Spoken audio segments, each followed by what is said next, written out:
ശരിക്കും ഈ സ്വയം പൊക്കി പറയൽ അത്ര നല്ല കാര്യമാണോ? സെൽഫ് പ്രൊമോഷൻ, അതിനെക്കുറിച്ചാണ് ഇന്നത്തെ വീഡിയോ. പൊക്കി പറയുക, സെൽഫ് പ്രൊമോഷൻ നല്ല കാര്യമാണോ ചീത്ത കാര്യമാണോ? യെസ്, ദിസ് ഈസ് മീ കസാക് ബെൻജാലി, ബിസിനസ് കോച്ച്, സക്സസ് സ്ട്രാറ്റജിസ്റ്റ്. എങ്ങനെ നമുക്ക് നന്നായിട്ട് പൊക്കി പറയാം, എങ്ങനെ സെൽഫ് പ്രൊമോട്ട് ചെയ്യാം, സെൽഫ് പ്രൊമോട്ട് ചെയ്യുന്നതിന് തടസ്സമായി നിൽക്കുന്ന കാര്യങ്ങൾ എന്തൊക്കെയാണ്, അതാണ് നമ്മൾ ഇന്ന് ഡിസ്കസ് ചെയ്യുന്നത്. സെൽഫ് പ്രൊമോഷനെ കുറിച്ച് പറയുമ്പോൾ എൻ്റെ ക്ലയൻസ് അല്ലെങ്കിൽ മറ്റു പല കാര്യങ്ങൾ, അതുപോലെ ഫ്രീലാൻസേഴ്സ്, ഇൻഫ്ലുവൻസേഴ്സ് ഒക്കെ എൻ്റെ സുഹൃത്തുക്കളൊക്കെ ചോദിക്കുന്ന ഒരു ചോദ്യമാണ്. അത് ഒരു തെറ്റായ കാര്യമല്ല, എനിക്ക് അങ്ങനെയൊന്നും പറയാൻ ഇഷ്ടമല്ല. എൻ്റെ പ്രോഡക്റ്റിനെ കുറിച്ച്, എൻ്റെ സർവീസിനെ കുറിച്ച്, എൻ്റെ പ്രോഗ്രാമുകളെ കുറിച്ചൊക്കെ അത് ആളുകൾ ഇങ്ങനെ പറഞ്ഞു നടക്കണം, ഞാൻ പറയില്ല. അത് ശരിയാണോ? അതാണ് നമ്മൾ ഇന്ന് നോക്കുന്നത്. സെൽഫ് പ്രൊമോഷനെ കുറിച്ച് ധാരാളം തെറ്റിദ്ധാരണകളുണ്ട്. അതിൽ ഏറ്റവും പ്രധാനപ്പെട്ട കുറച്ച് തെറ്റിദ്ധാരണകളാണ് നമ്മൾ ഇന്ന് അനലൈസ് ചെയ്തിട്ട് അത് ശരിയായ ധാരണയാണോ തെറ്റായ ധാരണയാണോ നമ്മൾ നോക്കുന്നത്. ഓക്കെ, അപ്പോൾ നമ്പർ 1, സെൽഫ് പ്രൊമോഷൻ എന്ന് പറഞ്ഞാൽ അതൊരു മോശം കാര്യമാണ്. അത് കേൾക്കുമ്പോൾ തന്നെ ഒരു ബോറ് പരിപാടിയാണ്, സ്വന്തം പ്രൊമോട്ട് ചെയ്യുക എന്ന് പറയുന്നത്. അതെ, ഇത് മാറിയ കാലമാണ്, ലോകം ഒരുപാട് മാറിയിട്ടുണ്ട്. ഇന്ന് കാര്യങ്ങളെല്ലാം വളരെ പെട്ടെന്ന് ഗ്രോ ചെയ്യുകയും നിങ്ങൾക്ക് വളരെ പെട്ടെന്ന് ഗ്രോ ചെയ്യും. നിങ്ങൾ എന്ത് കാര്യം ചെയ്യണം, നിങ്ങളിപ്പോൾ ഒരു ഷെഫാണ്, നിങ്ങളൊരു ട്രാവലറാണ്, നിങ്ങളൊരു ട്രാവൽസ് നടത്തിക്കൊണ്ടിരിക്കുകയാണ്, നിങ്ങൾ ടൂർ പാക്കേജുകൾ ചെയ്യുന്നുണ്ട്, അല്ലെങ്കിൽ നിങ്ങൾ ചിത്രകാരനാണ്, നിങ്ങളൊരു പാട്ട് പാടുന്ന ഒരാളാണ്, നിങ്ങളൊരു ഡാൻസറാണ്, നിങ്ങളൊരു ട്രെയിനറാണ്, ഒരു കോച്ചാണ്, ഒരു ഫിറ്റ്നസ് എക്സ്പേർട്ടാണ്. ലോകവും മാറിയിട്ടുണ്ട്. ഈ മാറിയ ലോകം മനസ്സിലാക്കിയിട്ട് നിങ്ങൾ ചെയ്യുന്ന കാര്യങ്ങൾ കൃത്യമായിട്ട് നിങ്ങൾക്ക് വേണ്ട കസ്റ്റമേഴ്സിലേക്ക് എത്തിക്കാൻ വേണ്ടിയിട്ട് ഓൺലൈൻ പ്ലാറ്റ്ഫോമിലൂടെ എനിക്കിതെല്ലാം ചെയ്യാൻ കഴിയും, ഞാനിത് ബെസ്റ്റായിട്ട് ചെയ്യും, ഞാൻ ഇതൊക്കെ ചെയ്യുന്ന ഒരാളാണ് എന്ന് നിരന്തരമായിട്ട് കമ്മ്യൂണിക്കേറ്റ് ചെയ്യുന്നത് ഒരിക്കലും ഈ കാലത്ത് അതൊരു മോശം കാര്യമല്ല. നാട്ടുകാരോട് നിങ്ങൾ പറഞ്ഞു നടക്കുന്ന പോലെയല്ല. സോഷ്യൽ മീഡിയയിൽ നിങ്ങൾ സെൽഫ് പ്രൊമോട്ട് ചെയ്യുമ്പോൾ നിങ്ങൾ പൊങ്ങച്ചം പറയലല്ല, അതൊരു ബ്രാൻഡ് ബിൽഡിംഗ് ആണ്. നിങ്ങൾ ചെയ്യാതിരിക്കാം, കുഴപ്പമൊന്നുമില്ല. നിങ്ങൾക്ക് ഇങ്ങനെ കസ്റ്റമർ പറഞ്ഞ്, ഒരു കസ്റ്റമർ 2 കസ്റ്റമറോട് പറഞ്ഞ്, 2 കസ്റ്റമർ പിന്നെയും ഒരു കസ്റ്റമറോട് പറഞ്ഞ് കിട്ടുന്ന ആ ചെറിയ വരുമാനം മതിയെങ്കിൽ don't do that, no problem, കുഴപ്പമൊന്നുമില്ല. പക്ഷെ നിങ്ങൾക്ക് അവസരം നഷ്ടമാവും. 10 കസ്റ്റമർ വരുന്നതിന് പകരം 1000 കസ്റ്റമർ നിങ്ങളെ തെരഞ്ഞു വരുന്നതിലേക്ക് എത്തണമെങ്കിൽ അതിന് ഏറ്റവും നല്ല ടൂള് സെൽഫ് പ്രൊമോഷനാണ്. ഒരു ഉദാഹരണം പറയും. എൻ്റെ താമസിക്കുന്ന വീട് സാധാരണ രീതിയിൽ മൊബൈലിനൊന്നും വലിയ റേഞ്ചൊന്നും ഇല്ലാത്ത ഒരു കുഗ്രാമത്തിലാണ്. ശരിക്കും മൊബൈലിന് പോലും റേഞ്ചില്ല, ചുറ്റുഭാഗത്തൊന്നും ടവറുകൾ പോലും ഇല്ല. അങ്ങനെ ഒരു കുഗ്രാമത്തിലാണ്. അവിടെ ചെറിയൊരു ചായക്കട ഉണ്ടായിരുന്നു, ചെറിയൊരു ചായക്കട. ആ ചായക്കട അവിടെ രാവിലെ ഒരു 10-50 പേരാണ് അവിടെ ചായ കുടിക്കാൻ വരും. എന്നെ പേഴ്സണലായിട്ട് അറിയുന്ന ആളുകൾക്ക് ഈ സ്ഥലം അറിയാം, എൻ്റെ സ്ഥലമാണ്, ഇവിടെ അറിയാൻ ചെയ്യും. ഒരു 50 പേരും കാരണം ചായ കുടിക്കാൻ വരും. അവർക്ക് കഴിക്കാൻ വരുന്ന ആളുകൾക്ക് ഒരു 10-30 ആളുകൾ ബ്രേക്ക്ഫാസ്റ്റ് അവിടെ നിന്ന് കഴിക്കും. അവിടെ പ്രധാനമായിട്ടുണ്ടായിട്ടുള്ളത് പൊറോട്ടയുണ്ട്, പിന്നെ അയാളുടേതായിട്ടുള്ള രീതിയിൽ അയാൾ ഉണ്ടാക്കുന്ന ഒരു ബീഫ്. അത് അവിടെയുള്ള ലോക്കലായിട്ടുള്ള ആളുകൾ ഒരു 50 ചായയും ഒരു ബീഫും രാവിലെ ഏർലി മോർണിംഗിൽ ഒരു 8 മണി വരെയാണ് കച്ചവടം നടക്കുക. അത് കഴിഞ്ഞാൽ പുള്ളിക്കുള്ള അന്നത്തെ ചെറിയ വട്ടച്ചെലവുകളിൽ നിന്ന് കിട്ടി കഴിഞ്ഞാൽ പുള്ളി ആ പരിപാടി നിർത്തിപ്പോകും. പിന്നെ വൈകുന്നേരം ചായ മാത്രമാണ്, ബീഫും പൊറോട്ടയൊന്നുമില്ല. പക്ഷെ ആ ബീഫ് നല്ല ടേസ്റ്റുള്ള സാധനമായിരുന്നു, അത് ആർക്കും അറിയില്ല. നല്ല ടേസ്റ്റുള്ള സാധനമാണ്. ഒരു കുഗ്രാമത്തിൽ മൊബൈലൊന്നും ഇല്ലാത്ത സാധാരണ കുറച്ച് ആളുകൾ. അങ്ങനെ ലോക്ക്ഡൗൺ വന്നപ്പോൾ ആളുകൾ ഇങ്ങനെ ടൗണുകളിലെല്ലാം ഷോപ്പുകൾ അടവാം. അപ്പോൾ ചെറിയ കുഗ്രാമങ്ങളിലൊക്കെ ഷോപ്പുകളൊക്കെ ചെറുതായിട്ട് അത്യാവശ്യത്തിന് തുറക്കുന്നുണ്ടായിരുന്നു, ബേസിക് നെസസിറ്റിയോട് ചേർന്നിട്ട്. അപ്പോൾ അവിടെയും ചെറിയൊരു ഗ്രോസറി ഷോപ്പിനോട് ചേർന്നിട്ടാണ് ഇതുള്ളത്. അപ്പോൾ അവിടെ തുറന്നു. അങ്ങനെ തരക്കടില്ലാത്തൊരു ഫുഡ് ബ്ലോഗർ അവിടെ കഴിക്കാൻ വന്നു. അയാൾക്ക് ഭയങ്കരമായിട്ട് ഇഷ്ടപ്പെട്ടു. പൊറോട്ടയും ഇഷ്ടപ്പെട്ടു, നല്ല പൊറോട്ടയാണ്. ബീഫും ഇഷ്ടപ്പെട്ടു, കാരണം അത് നല്ലതായിരുന്നു. അയാളത് വീഡിയോയും ചെയ്തു. പിന്നീട് സംഭവിച്ചത് ചരിത്രമെന്ന് പറയാം. ഓരോ ദിവസം പുള്ളിക്ക് 8-10 കിലോ കൂടുതൽ മൈദ ഇട്ടിട്ട് പൊറോട്ട ഉണ്ടാക്കേണ്ടി വന്നു. 8-10 കിലോ കൂട്ടി കൊണ്ടുവരേണ്ടി വന്നു ബീഫ്. കാരണം അവിടേക്ക് അതിൻ്റെ ഒരു 10-20 കിലോമീറ്റർ ഉള്ള സ്ഥലങ്ങളിൽ നിന്ന് പോലും രാവിലെ അവിടേക്ക് നടത്തം കഴിഞ്ഞിട്ടും അല്ലാതെയും ഒക്കെ കഴിക്കാൻ വന്നു ആളുകൾ. അവിടുത്തെ ആളുകൾ അത്ഭുതപ്പെട്ടു. ഈ മനുഷ്യന്മാരെല്ലാം എവിടെ നിന്ന് വരുന്നു, ഈ മനുഷ്യന്മാരെല്ലാം ഇത് കഴിക്കാൻ എവിടെ നിന്ന് വരുന്നു? ഞാൻ അടക്കം അത്ഭുതപ്പെട്ടു. ഞാൻ മോർണിംഗ് വാക്കിൽ പോകുമ്പോൾ ആളുകൾ വണ്ടിയിൽ നിന്ന് ഇറങ്ങുന്നു, പക്ഷെ ഞാൻ ഒരിക്കൽ പോലും അവിടെ നിന്ന് കഴിച്ചിട്ടില്ല. കാരണം എനിക്കറിയില്ല അവിടുത്തെ ബീഫ്. ചെറിയ തട്ടുകടയാണ്, ചെറിയൊരു അത്ര വൃത്തിയോ പരിസരങ്ങളൊന്നും ഇന്ന് ഇല്ലാതിരുന്ന ഒരു വളരെ കുഗ്രാമത്തിലുള്ള ഒരു സ്ഥലം. ഞാൻ പോലും അത്ഭുതപ്പെട്ടു, ഇവിടുന്ന് എവിടുന്ന് വരുന്നു. പക്ഷേ സംഭവം ക്ലിക്കായി. That is called promotion. പക്ഷെ ഇത് അയാൾ പ്രൊമോട്ട് ചെയ്തതല്ല, അയാളാണിത് ചെയ്തിരുന്നെങ്കിൽ എന്നോ എപ്പോഴോ അയാളുടെ അടുത്തേക്ക് ആ ഹ്യൂജ് വോള്യൂം ഓഫ് ബിസിനസ് വരുമായിരുന്നു. ഏതോ ഒരുത്തൻ ലോക്ക്ഡൗണിൽ ചെയ്തുകൊണ്ട് അത്രയും സമയം കാത്തിരിക്കേണ്ടി വന്നു. That is called self promotion. നിങ്ങൾ ചെയ്യുന്ന കാര്യം നല്ലതാണെന്ന് നിങ്ങൾക്ക് ബോധ്യമുണ്ടെങ്കിൽ, നിങ്ങൾ ചെയ്യുന്ന കാര്യം ഒരു സൂപ്പർ സാധനമാണെന്ന് നിങ്ങൾക്ക് ഉറപ്പുണ്ടെങ്കിൽ ലെറ്റ് ദം നോ അതേഴ്സ്. അത് അവരറിയട്ടെ, നാട്ടുകാരറിയട്ടെ. അതിലൂടെ നിങ്ങൾക്കും കച്ചവടം കിട്ടും, അവർക്ക് നല്ലൊരു സാധനം കിട്ടൂലേ. So self promotion is not a bad word, it is a good word. അതൊരു നല്ല കാര്യമാണ്. രണ്ടാമത്തെ സെൽഫ് പ്രൊമോഷനെ കുറിച്ചുള്ള തെറ്റായുള്ളൊരു ധാരണയാണ്, വിശ്വാസമാണ്. I don't like to talk about me or my product. എൻ്റെ പ്രോഡക്റ്റിനെ കുറിച്ച് എനിക്ക് പറയാനൊന്നും കഴിയില്ല, അതൊരു ബോർ പരിപാടിയല്ലേ. ഞാനിങ്ങനെ ട്രെയിനിങ് എടുക്കും, ഞാനിങ്ങനെ പേഴ്സണൽ ട്രാൻസ്ഫോർമേഷൻ നടത്തും, ഞാനിങ്ങനെ ബിസിനസ്സുകാർക്ക് വേണ്ടി ട്രെയിനിങ് എടുക്കും, സെയിൽസ് ട്രെയിനിങ് എടുക്കും. ഇത് ഞാനിങ്ങനെ പറയുന്നത് ഒരു ബോറായ പരിപാടിയല്ലേ? തെറ്റാണ്. ഇത് നേരത്തെ പറഞ്ഞ ഉദാഹരണത്തിൽ അവിടെ ഒരു ഫുഡ് ബ്ലോഗർ എന്തോ അത്യാവശ്യത്തിന് അയാളെ നാട്ടിൽ സ്ഥിരം കഴിക്കുന്ന റെസ്റ്റോറൻറ്റ് ഇല്ലാത്തത് കൊണ്ട് അബദ്ധത്തിൽ വന്നു പെട്ടത് കൊണ്ടാണ് ആ കുഗ്രാമത്തിലെ പൊറോട്ടയും ബീഫും ഫേമസ് ആയത്. അത് വന്നില്ലായിരുന്നെങ്കിൽ അയാൾ അപ്പോഴും ആ 30 ആൾക്കുള്ള പൊറോട്ടയും വിറ്റ്, ആ 30 ആൾക്കുള്ള ബീഫും വിറ്റ് വട്ടച്ചെലവിനുള്ളതും കഴിച്ചുകൊണ്ട് മാത്രം ജീവിക്കേണ്ടി വന്നേനെ. നിങ്ങളെക്കുറിച്ച് ലോകത്ത് നല്ലത് പറയാനും, നിങ്ങളുടെ പ്രോഡക്റ്റിനെ കുറിച്ച് നല്ലത് പറയാനും, നിങ്ങൾ ചെയ്യുന്ന കാര്യം നല്ലതാണെന്ന് പറയാനും ലോകത്തിങ്ങനെ ആളുകൾ ക്യൂ നിൽക്കുമെന്നൊന്നും നിങ്ങൾ പ്രതീക്ഷിക്കണ്ട. ആരും വരെയില്ല. ചിലപ്പോൾ നിങ്ങളുടെ ഏതെങ്കിലും കസ്റ്റമർ നല്ലത് പറഞ്ഞാൽ പറഞ്ഞു. അതുകൊണ്ട് തന്നെ നിങ്ങളുടെ പ്രോഡക്റ്റ് നല്ലതാണെന്ന് ബോധ്യമുണ്ടെങ്കിൽ, നിങ്ങളുടെ പ്രോഡക്റ്റ് നല്ലതാണെന്ന് നിങ്ങൾക്ക് ഉറച്ച വിശ്വാസം ഉണ്ടെങ്കിൽ, അത് പറയാൻ ഏറ്റവും യോഗ്യനായ വ്യക്തി നിങ്ങൾ തന്നെയാണ്. അത് തെറ്റല്ല, അത് ഇന്നത്തെ കാലത്തെ നെസസിറ്റിയാണ്. അതുകൊണ്ട് തന്നെ സോഷ്യൽ മീഡിയയിലും മറ്റും കൂടുതൽ ആളുകളിലേക്ക് എത്തത്തക്ക രീതിയിൽ അതിന് കൃത്യമായിട്ടൊരു പാറ്റേൺ സെറ്റ് ചെയ്ത് പലതരത്തിലുള്ള സോഷ്യൽ മീഡിയ അക്കൗണ്ടുകളിൽ, ഇൻസ്റ്റഗ്രാം ആണെങ്കിലും ഫേസ്ബുക്ക് ആണെങ്കിലും യൂട്യൂബ് ആണെങ്കിലും ബ്ലോഗുകളും വ്ളോഗുകളും എല്ലാം ആണെങ്കിലും ഷെയർ വിത്ത് ഈച്ച് അതർ.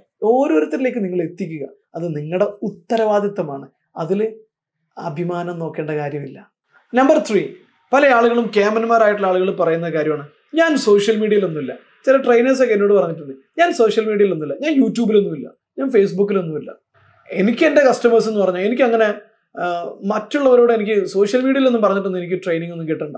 എൻ്റെ പ്രോഡക്റ്റും എൻ്റെ സർവീസും നല്ലതാണെങ്കിൽ ആളുകൾ ഇങ്ങോട്ട് വരും, കാത്തിരുന്നാൽ മതി. ഇത് കാലം മാറിയിട്ടുണ്ട്. നിങ്ങൾ 10-20 വർഷം ഇങ്ങനെ ട്രെയിനിങ് നടത്തി ഉരുട്ടി റെഫറലിന് കാത്തിരിക്കുന്നത് സമയം ഒരുപാട് എടുക്കും. നിങ്ങൾ ഉദ്ദേശിച്ചൊരു കസ്റ്റമേഴ്സിലേക്ക് എത്തണമെങ്കിൽ, അത് ഏത് പ്രോഡക്റ്റ് ആണെങ്കിലും. നേരത്തെ പറഞ്ഞ അതേ കേസ്, അയാൾ തന്നെ സ്വന്തമായിട്ട് ചെയ്യില്ല എന്ന് വാശി പിടിച്ചിരുന്നെങ്കിൽ എവിടെ എത്തില്ലായിരുന്നു. അതുകൊണ്ട് തന്നെ നിങ്ങളുടെ പ്രോഡക്റ്റ് നല്ലതാണെങ്കിൽ, നിങ്ങളെക്കുറിച്ചൊന്നും വല്ലാതെ പറയണ്ടല്ലോ. നിങ്ങളുടെ പ്രോഡക്റ്റ് നല്ലതാണെങ്കിൽ അത് നിങ്ങൾ തന്നെ പറയണം, നിങ്ങൾ തന്നെ മുന്നോട്ട് പോകണം. തെറ്റായ വിശ്വാസമാണ് എൻ്റെ പ്രോഡക്റ്റ് അതിനെക്കുറിച്ച് സംസാരിക്കട്ടെ എന്നുള്ളത്. നിങ്ങളാണ് സംസാരിക്കേണ്ടത്. നിങ്ങൾ അതിനുള്ള സ്ട്രാറ്റജി സെറ്റ് ചെയ്യണം. അല്ലെങ്കിൽ ഇൻഫ്ലുവൻസ് ഉള്ള ഇൻഫ്ലുവൻസേഴ്സിനെ കൊണ്ടുവന്നുകൊണ്ട് അവരെ കൊണ്ട് പ്രൊമോട്ട് ചെയ്യിപ്പിക്കുകയും വേണം. നമ്പർ 4, ഇതിനെക്കുറിച്ചുള്ള ഒരു തെറ്റായ ധാരണയിൽ ഒന്നതാണ്, സെൽഫ് പ്രൊമോഷൻ ഒരു പൊങ്ങച്ചം പറച്ചിലല്ലേ. കസാക് ബെഞ്ചാലി, നിങ്ങൾ ഈ ട്രെയിനിങ്ങിനെ കുറിച്ചൊക്കെ ഇങ്ങനെ പറയുന്നത് സത്യത്തിൽ നിങ്ങളെ തന്നെ പൊങ്ങച്ചം പറയലല്ലേ? അല്ല ഭായി, പൊങ്ങച്ചം പറയാന്ന് പറഞ്ഞാൽ ഞാനൊരു സംഭവമാണ്, ഞാൻ വലിയൊരു സംഭവമാണ്, ഞാനൊരു സംഭവമാണ്. ഞാനിവിടെ എന്നെക്കുറിച്ചൊന്നും പറയുന്നില്ലല്ലോ, ഞാൻ ചെയ്യുന്ന ട്രെയിനിങ്ങിനെ കുറിച്ചല്ലേ പറയുന്നുള്ളൂ. ഞാൻ പഠിച്ച് റിസർച്ച് ചെയ്ത് ഡെവലപ്പ് ചെയ്ത് എടുത്തിരിക്കുന്ന ഈ ട്രെയിനിങ് നിങ്ങളെ സഹായിക്കും. അല്ല, ഞാൻ സഹായിക്കുമെന്നല്ല, ആ ട്രെയിനിങ്ങിന്റെ പാറ്റേൺ ഞാൻ റിസർച്ച് ചെയ്തതിന്റെ അടിസ്ഥാനത്തിൽ ആ പാറ്റേൺ, ആ നോളജാണ്, ആ ഇൻഫർമേഷനാണ് നിങ്ങളെ സഹായിക്കുന്നത്. ഇപ്പൊ നിങ്ങൾ ബിൽഡ് ചെയ്തൊരു മൊബൈൽ ഫോൺ, ഇത് നല്ലൊരു പ്രോഡക്റ്റ് ആണ്, ഇത് നിങ്ങളെ സഹായിക്കും എന്നുള്ളത് പറയുന്നിടത്ത് എന്താണ് പ്രശ്നം? കാരണം ഞാൻ എന്നെ കുറിച്ചല്ല പറയുന്നത്. എന്നെ കാണാൻ നല്ല ഭംഗിയുണ്ട്, എൻ്റെ സംസാരം നല്ലതാണ്, ഞാൻ എല്ലാവരെയും സ്നേഹിക്കുന്ന ഒരാളാണ്, എനിക്ക് എല്ലാവരും എന്നെ ആദരിക്കണം, ഞാൻ വലിയൊരാളാണ് എന്നൊന്നല്ലല്ലോ ഞാൻ പറയുന്നത്. ഞാൻ ഡെവലപ്പ് ചെയ്ത് ഒരുപാട് റിസർച്ച് ചെയ്ത് വർഷങ്ങളിലൂടെ റിസർച്ച് ചെയ്ത് ബിൽഡ് ചെയ്തെടുത്ത പ്രോഡക്റ്റുകളാണ്, ട്രെയിനിങ് പ്രോഡക്റ്റുകളാണ്. അത് നല്ലതാണ്, നിങ്ങൾക്ക് സൊല്യൂഷൻ കിട്ടുമെന്ന് 100 കണക്കിന് ആളുകൾക്ക് സൊല്യൂഷൻ കിട്ടുകയും അവരുടെ ലൈഫ് സക്സസ് ആകുകയും ചെയ്തതിൻ്റെ അടിസ്ഥാനത്തിൽ ആ വിശ്വാസം ആ പ്രോഡക്റ്റിനെ കുറിച്ചേ പറയുന്നുള്ളൂ. അതുകൊണ്ട് തന്നെ സെൽഫ് പ്രൊമോഷൻ എന്ന് പറയുന്നത് ഒരു പൊങ്ങച്ചം പറച്ചിലല്ല. അത് നമ്മുടെ പ്രോഡക്റ്റിനെ കുറിച്ചുള്ള കറക്റ്റ് ക്വാളിറ്റി, ആ പ്രോഡക്റ്റ് എന്താണ് ആക്ച്വലി ഡെലിവർ ചെയ്യുന്നത്, ആ പ്രോഡക്റ്റ് ഉപയോഗിക്കുന്ന ഒരാൾക്ക് എന്ത് ഗുണം കിട്ടും എന്നുള്ളത് കമ്മ്യൂണിക്കേറ്റ് ചെയ്യലാണ് സെൽഫ് പ്രൊമോഷൻ. അത് പൊങ്ങച്ചം പറച്ചിലല്ലോ. 5ാമത്തെ തെറ്റായ ധാരണയാണ്, സെൽഫ് പ്രൊമോഷൻ ചെയ്ത് കഴിഞ്ഞാൽ ഒരു ഈഗോയിസ്റ്റിക് ആയിട്ടുള്ള ഒരു ആക്ടിവിറ്റി അല്ലേ സെൽഫ് പ്രൊമോഷൻ. ഈഗോ ഒക്കെ ഇല്ലാതില്ല, നോ, അതും റോങ് ആണ്. കാരണം നിങ്ങൾ നിങ്ങളുടെ പ്രോഡക്റ്റിനെ കുറിച്ചാണ് പറയുന്നത്. ഇവിടെ ഞാൻ നേരത്തെ പറഞ്ഞ പോലെ ഞാനൊരു സംഭവമാണ് എന്നാണ് പറയുന്നതെങ്കിൽ ഓഫ് കോഴ്സ് നിങ്ങൾ ഈഗോയിസ്റ്റിക് ആണ്. ഇവിടെ നമ്മുടെ പ്രോഡക്റ്റിനെയാണ് പരിചയപ്പെടുത്തുന്നത്. ഞാനിന് പകരം നിങ്ങൾ പ്രൊമോട്ട് ചെയ്യുമ്പോൾ ഇറ്റ് എന്നുള്ളതിലേക്കോ വി എന്നുള്ളതിലേക്കോ അതിനെ മാറ്റിക്കൊണ്ട് ആ ഡയലോഗിൽ ചെറിയ മാറ്റം വരുത്തിയാൽ മതി. അത് ഈഗോയിസ്റ്റിക് ഒന്നും അല്ലടോ. അത്യാവശ്യമാണ്. ഇന്നത്തെ കാലത്ത് നമ്മൾ ചെയ്യേണ്ട ഏറ്റവും പ്രധാനപ്പെട്ട കാര്യമാണ്. നിങ്ങൾ എന്ത് ചെയ്യുന്നു, ഒരു ഫ്രീലാൻസർ ആണെങ്കിലും ശരി, സെൽഫ് എംപ്ലോയ്മെന്റ് ആണെങ്കിലും ശരി, ഓൺട്രപ്രണർ ആണെങ്കിലും ശരി, നിങ്ങളുടെ കയ്യിൽ എന്താണ് മറ്റുള്ളവർക്ക് ഉപകാരമുള്ളത്? നിങ്ങളുടെ കയ്യിൽ മറ്റുള്ളവരെ സന്തോഷിപ്പിക്കുന്നതും എന്റർടൈൻ ചെയ്യുന്നതുമായിട്ടുള്ള കാര്യം എന്താണുള്ളത്? അത് 4 ആൾ അറിയുന്ന രീതിയിൽ അതിൻ്റെ വാല്യൂ, അത് എങ്ങനെ ഡെവലപ്പ് ചെയ്തു, അത് ഏത് രീതിയിലാണ് മറ്റു മനുഷ്യരുടെ കാര്യത്തിലേക്ക് ലൈഫിൽ ബെനിഫിറ്റ് ഉണ്ടാക്കുന്നതെന്ന് വൃത്തിയായിട്ടങ്ങ് പറയുന്നേ. അവർക്ക് എന്തെങ്കിലും കിട്ടട്ടെ. This is what is self promotion. ഇനി ഒരു കാര്യം കൂടെ ഉണ്ട് അതിനെക്കുറിച്ച് തെറ്റായിട്ടുള്ളത്, അത് നമ്മൾ തിരുത്തേണ്ടതാണ്. സെൽഫ് പ്രൊമോഷൻ ചെയ്ത് കഴിഞ്ഞാൽ സമൂഹത്തിൻ്റെ ഒരു ബാഡ് നെയിം ഒക്കെ വരും. ചില ഇൻഫ്ലുവൻസേഴ്സിനൊക്കെ അങ്ങനെ ഉണ്ടല്ലോ, ചില ആളുകളെയൊക്കെ കുറിച്ച് ഈ ഡിസ്ലൈക്ക് ക്യാമ്പയിനുകളൊക്കെ നടക്കാറുണ്ട്. അതൊരു ബാഡ് പരിപാടിയാണ്. നിങ്ങൾ എന്തിനാണ് മറ്റുള്ളവർക്ക് ബാഡ് പരിപാടിയാണ്, ഇത് ബാഡാണ് എന്ന് പറഞ്ഞുകൊണ്ടിരിക്കുന്നത്? നിങ്ങൾ അവർ ചെയ്യുന്ന ശരിയെ എന്തെങ്കിലും ഉണ്ടെങ്കിൽ അതിനെ ഫോളോ ചെയ്യുക. നിങ്ങൾ ചെയ്യുന്ന നല്ല കാര്യങ്ങൾ ജനങ്ങളിലേക്ക് എത്തിക്കുക. മറ്റുള്ളവർക്ക് അത് ബാഡായി വമിച്ചോ അല്ലെങ്കിൽ മറ്റുള്ളവരിൽ അത് ബാഡായിട്ട് ഇമ്പാക്ട് ചെയ്ത് തോന്നുന്നു നിങ്ങൾ നോക്കേണ്ട കാര്യമില്ല. നിങ്ങൾ സ്പെസിഫിക് ആയിരിക്കാം. നിങ്ങൾ ചെയ്യുന്ന കാര്യം, നിങ്ങൾ ആളുകളെ എൻ്റർടൈൻ ചെയ്യുകയാണെങ്കിലും, നിങ്ങൾ യാത്ര ചെയ്യുകയാണെങ്കിലും, നിങ്ങൾ വ്ളോഗ് ചെയ്യുകയാണെങ്കിലും ഫുഡിനെ പരിചയപ്പെടുത്തുകയാണെങ്കിലും, അതിലൂടെ ജനങ്ങൾക്ക് ഏറ്റവും നന്നായിട്ടും ഹമ്പിളായിട്ടും നിങ്ങൾക്ക് എന്ത് കൊടുക്കാൻ പറ്റും അത് നിങ്ങൾ കൊടുത്തുകൊണ്ടിരിക്കുക. നിങ്ങളെ എല്ലാവരും ഒന്നും ഇഷ്ടപ്പെടില്ല. ഇപ്പൊ കസാഖ് ബെഞ്ചാലി എന്ന് പറയുന്ന എന്നെക്കുറിച്ച് എല്ലാവരും നല്ല അഭിപ്രായം പറയുന്നവരാണെന്നാണോ നിങ്ങൾ ധരിച്ചു വെച്ചിരിക്കുന്നത്? അല്ല. കേട്ടാൽ ഇറക്കുന്ന നല്ല പച്ചത്തെറി എൻ്റെ യൂട്യൂബിൻ്റെ പല ചാനലിൻ്റെ അടുത്ത് പോയി കഴിഞ്ഞാൽ നിങ്ങൾക്ക് കാണാൻ പറ്റും.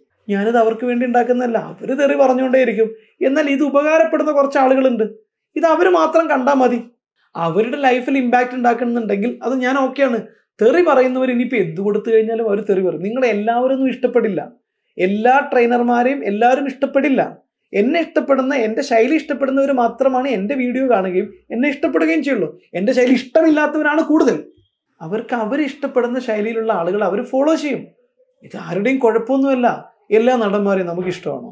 അല്ലല്ലോ. നമുക്ക് ഇഷ്ടപ്പെട്ട നമ്മൾ ഫേവറേറ്റ് ആയ നടന്മാരെയാണ് നമുക്കിഷ്ടം. ചിലരുടെ ശൈലി ഇഷ്ടമാണ്. അത് ആരുടെയും കുഴപ്പമൊന്നുമല്ല. അത് അങ്ങനെ തന്നെയാണെന്ന് അക്സെപ്റ്റ് ചെയ്ത് നിങ്ങളെ ഇഷ്ടപ്പെടുന്ന, നിങ്ങളെ മനസ്സിലാക്കുന്ന നിങ്ങളുടെ കസ്റ്റമേഴ്സ് അത് നിങ്ങളുടെ അടുത്തേക്ക് തന്നെ വരും.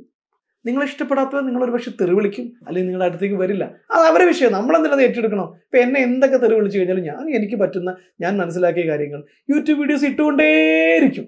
ഈ ആയുസുള്ളിടത്തോളം കാലം ഞാൻ പഠിച്ചുകൊണ്ടിരിക്കുന്ന കാര്യങ്ങൾ, ഞാൻ മനസ്സിലാക്കുന്ന കാര്യങ്ങൾ, ഞാൻ മനസ്സിലാക്കുന്ന കാര്യങ്ങൾ ഞാൻ മറ്റുള്ളവർ കൂടെ ഷെയർ ചെയ്തുകൊണ്ടേയിരിക്കും. നിങ്ങൾക്ക് ഇഷ്ടപ്പെടാം എന്നുള്ളത് നിങ്ങളുടെ വിഷയമാണ്. അത്രയേ ഉള്ളൂ. അത് ബാഡാണ് എന്നൊക്കെ ചിന്തിക്കുന്നതിന് പകരം ഇതൊരു ഓപ്പർച്യൂണിറ്റിയാണ്. നിങ്ങൾ ചെയ്യുന്ന കാര്യം 10 പേര് നിങ്ങളുടെ ലൊക്കാലിറ്റി, നിങ്ങളുടെ ഗ്രാമത്തിലോ നിങ്ങളുടെ ടൗണിലോ ഉള്ള 10-20 പേരിലേക്ക് എത്തിച്ചു കൊടുക്കുന്നതിന് പകരം ഒരു 2 ലക്ഷം ആളുകളിലേക്ക് അങ്ങ് എത്തിക്കുന്നേ, 10 ലക്ഷം പേരിലേക്ക് അങ്ങ് എത്തിക്കുക. That's all. അതാണ് സെൽഫ് പ്രൊമോഷൻ. അതുകൊണ്ട് തന്നെ സെൽഫ് പ്രൊമോഷൻ ഗുഡോ ബാഡോ എന്ന് കൺഫ്യൂസ്ഡ് ആയിട്ട് നിൽക്കണ്ട. ഗുഡാണോ ബാഡാണോ, ഗുഡാണോ ബാഡാണോ, അങ്ങനെയൊന്നുമില്ല. It's good. Utilize the opportunity. Thank you so much. ഈ വീഡിയോ ഇഷ്ടമായിട്ടുണ്ടെങ്കിൽ നിങ്ങൾ ഷെയർ ചെയ്യാൻ മറക്കരുത്. ഞാൻ കസാഖ് ബെഞ്ചാലി, ബിസിനസ് കോച്ചാണ്. പേഴ്സണൽ ട്രാൻസ്ഫോർമേഷന് വേണ്ടി ധാരാളം ട്രെയിനിങ്ങുകൾ നടത്തുന്നു. ഓൺട്രപ്രണറെ ബിൽഡ് ചെയ്യാൻ വേണ്ടിയിട്ട് ഒരുപാട് ട്രെയിനിങ്ങുകൾ നടത്തുന്നുണ്ട്.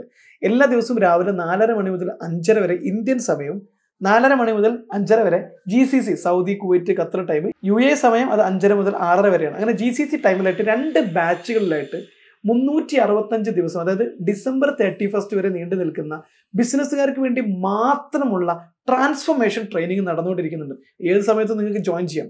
അത് നിങ്ങളുടെ ഹാബിറ്റുകൾ മാറ്റി നിങ്ങളൊരു സൂപ്പർമാൻ ആക്കി ബിസിനസ്സിനെ എങ്ങനെ 100 ഇരട്ടി ഗ്രോത്തിലേക്ക് കൊണ്ടുപോകാൻ സഹായിക്കുമെന്നുള്ള പേഴ്സണൽ ട്രാൻസ്ഫോർമേഷനിലൂടെയുള്ള ഒരു ബിസിനസ് ഗ്രോത്തിന് സഹായിക്കുന്ന, ഹാബിറ്റുകൾ ചേഞ്ച് ചെയ്യാൻ സഹായിക്കുന്ന ഒരു 1 ഇയർ മെന്ററിംഗ് പ്രോഗ്രാം. 2-3 മാസം നഷ്ടപ്പെട്ടു എന്ന് വിചാരിച്ചിട്ട് ജോയിൻ ചെയ്തിരിക്കേണ്ട. കാരണം ഓരോ ദിവസവും നമ്മൾ പുതിയ കാര്യങ്ങൾ പഠിച്ച് ഹാബിറ്റ് ബിൽഡ് ചെയ്ത് 4:30 എഴുന്നേൽക്കുന്ന ശീലങ്ങൾ ഉണ്ടാക്കി, നല്ല ഹെൽത്ത് ഹാബിറ്റുകൾ ഉണ്ടാക്കി, മൈൻഡ് ഹാബിറ്റുകൾ ഉണ്ടാക്കി ഒരു സൂപ്പർ ഓൺട്രപ്രണർ ആക്കി മാറ്റുന്ന പ്രോഗ്രാമാണ്. ഇതിലൊക്കെ താല്പര്യമുണ്ടെങ്കിൽ, ജോയിൻ ചെയ്യാൻ താല്പര്യമുണ്ടെങ്കിൽ താഴെ കാണുന്ന നമ്പറിൽ വിളിക്കാം, മെസ്സേജ് അയക്കാം. ഇത് നിങ്ങൾക്ക് സ്യൂട്ട് ആവുന്നു തോന്നിയാൽ മാത്രം നിങ്ങൾക്ക് ഇതിൽ ജോയിൻ ചെയ്യാം. ഞാൻ കസാഖ് ബെഞ്ചാലി. ഈ വീഡിയോ കണ്ടതിന് ഒരിക്കൽ കൂടി നന്ദി.